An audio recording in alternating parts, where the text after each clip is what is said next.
दोस्तों, स्वागत है आपके अपने यूट्यूब चैनल पर। दोस्तों, आज हम यूनिट 2 के 25 क्वेश्चन एमसीक्यू के फॉर्म में करने वाले हैं। मैंने कल यूनिट 1 का जो क्वेश्चन था वो 25 क्वेश्चन कराया था और आज जो है यूनिट 2 के जो 25 क्वेश्चन हम करने वाले हैं। अब जो इस प्रकार है।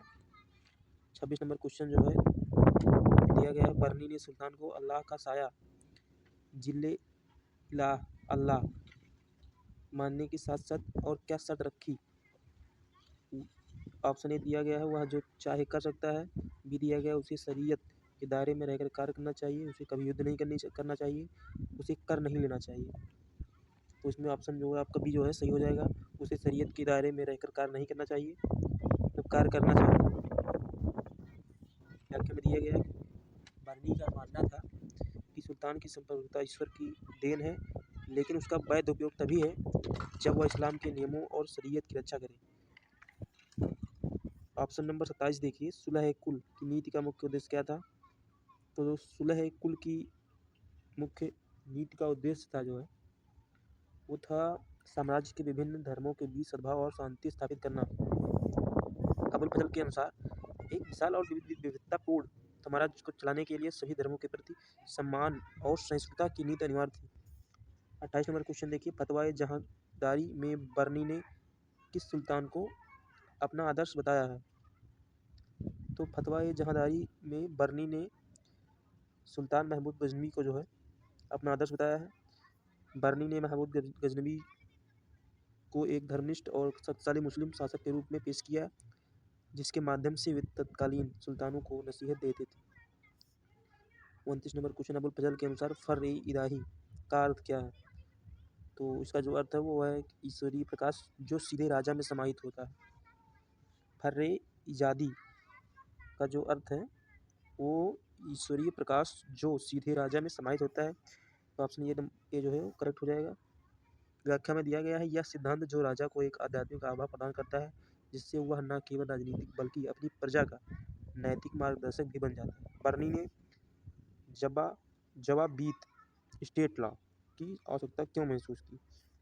तो बर्नी ने जो है बदलती राजनीतिक परिस्थितियों और प्रशासनिक ज़रूरतों के कारण जो है वो स्टेट लॉ की ज़रूरत को जो है वो समझा।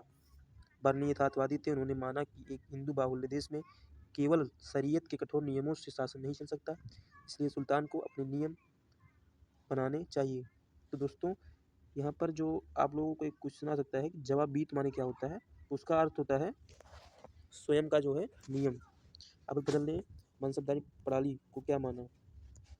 तो अबुल फजल ने जो है मनसबदारी प्रणाली को जो है प्रशासन का एक व्यवस्थित ढांचा जो वफादारी और योग्यता पर आधारित था वो माना। अबुल फजल के अनुसार मनसबदारी ने एक ऐसी नौकरशाही तैयार की जिसने मुगल साम्राज्य को स्थिरता प्रदान की। बर्नी ने इतिहास लेखन हिस्टोरियोग्राफी को किसके समान माना है। तो बर्नी ने जो है इतिहास लेखन को जो है वो हदीस और धार्मिक विज्ञान के समान जो है वो माना है। बर्नी इतिहास को एक गंभीर विषय मानते थे जो शासकों को सत्य और असत्य के बीच का अंतर सिखाता है। 35 नंबर क्वेश्चन है, अबुल फजल के अकबरनामा के तीसरे भाग का नाम क्या है। तो जो अबुल फजल था उन्होंने एक अकबरनामा जो है लिखा था, जिसमें जो है तीसरे भाग का नाम जो है वो आईने अकबरी था, जिसमें मुगल साम्राज्य के नियमों, सेना, राजस्व और संस्कृति का विस्तृत सांख्यिकीय और वैचारिक वर्णन है। 34 नंबर क्वेश्चन देखिए, बर्नी ने प्रशासन में निम्न कुल के लोगों को नियुक्ति का विरोध क्यों किया। क्योंकि उनका मानना था कि योग्यता केवल उच्च कुलीन परिवारों में ही होती है, जो कि इस प्राचीन लोग थे मतलब। लेकिन जो है आजकल के युग में जो है सभी धर्म जाति को समान माना गया है।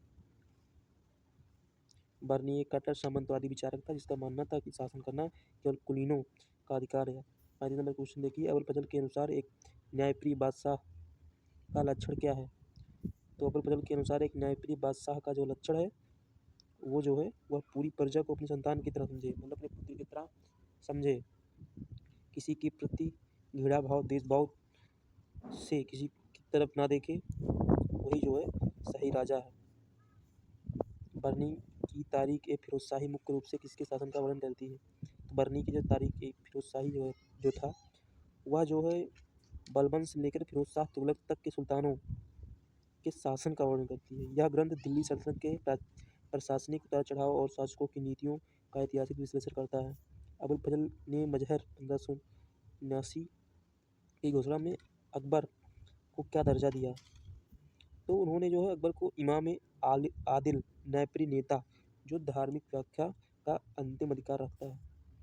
मजहर के माध्यम से अकबर ने उलेमाओं के आपसी विवादों को सुलझाने और अंतिम निर्णय लेने के लिए के शक्ति अपने हाथ में ले ली। बर्नी के अनुसार सुल्तान के लिए सबसे खतरनाक चीज़ क्या है?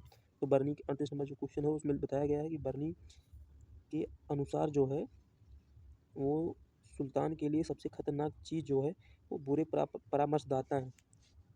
जो हम कह सकते हैं कि जो सेनापति होते हैं अगर वो ही गलत रहेंगे तो राज्य जो है चल नहीं सकता। यानी जब राजा को जो गलत परामर्श देने वाले लोग मिल जाएंगे तो उस राज्य की जो है विकास जो है कभी नहीं हो सकती है। तो बर्नी का मानना था कि एक बुरा सलाहकार एक अच्छे सुल्तान को भी विनाश की ओर ले जा सकता है। अबुल फजल ने 29 नंबर क्वेश्चन देखिए, अबुल फजल ने भारतीय उपमहाद्वीप की संस्कृति और धर्मों का वर्णन अपनी पुस्तक में क्यों किया?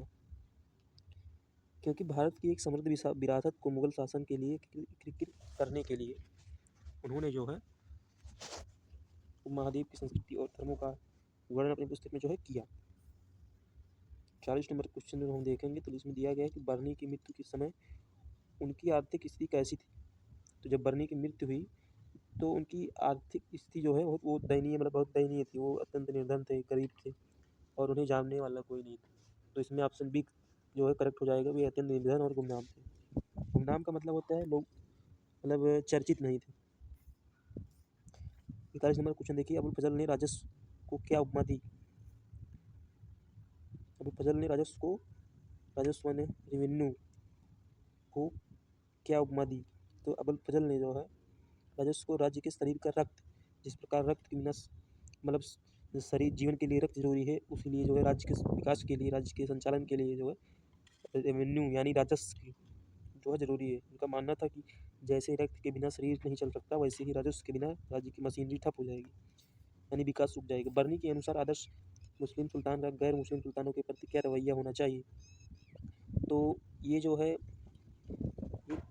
इनमें जो है वो कट्टरता था, जाति के प्रति धर्म के प्रति वो कट्टर था। या तो यह मानता था कि जो आदर्श मुस्लिम सुल्तान है वो गैर मुस्लिमों के प्रति रवैया जो है अपना बहुत उन्हें जो है कट्टरवादी दृष्टिकोण जो है बनाना चाहता था कि वो हमेशा उन्हें अपमानित करें, शक्तिहीन रखें, ज़्यादा वो क्या कहते पावर ना दें, लो स्टेज पे जो है उनको जीवन जीने के लिए मजबूर करते रहें। यही सब है। तो उसमें आप ऑप्शन जो है सी सही हो जाएगा।